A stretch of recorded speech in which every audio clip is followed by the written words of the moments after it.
ఒక వ్యక్తి అంటే తన ఇంట్లో తన గోడలకి క్రాక్స్ వచ్చాయంట. క్రాక్స్ వచ్చిన వెంటనే వెళ్ళి ఒక మంచి ప్రొఫెషనల్ని ఈసారి మంచిగా పిలిపించాడంట.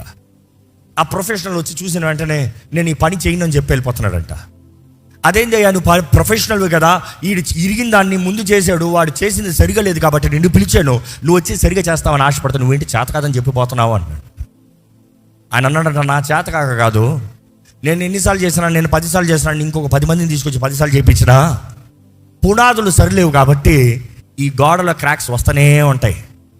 నువ్వు ఎన్నిసార్లైనా రిపేర్ చేసుకో, నువ్వు ఎన్నిసార్లైనా ప్యాచింగ్ చేసుకో, పునాదులు సరిలేవు కాబట్టి మరలా క్రాక్స్ కనబడుతూనే ఉంటుంది, ఇంకా అధికం అవుతూనే ఉంటుంది, త్వరలో మొత్తం గోడ మొత్తం పగులుతుంది. చూసుకో.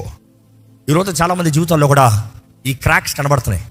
చేతకాని పరిస్థితులు, చేతకాని జీవితాలు, చేతకాని సర్కమ్స్టాన్సెస్ వచ్చినప్పుడు you know what you're doing.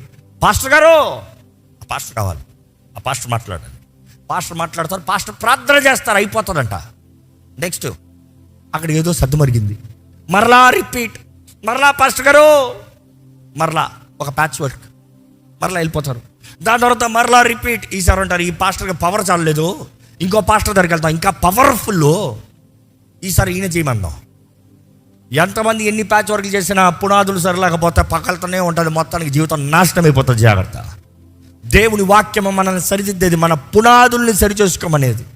It is to tell check your foundation. మీ పునాదులు ఎలాగ ఉన్నాయి మిమ్మల్ని అడుగుతున్నానండి ప్రభు నామములో.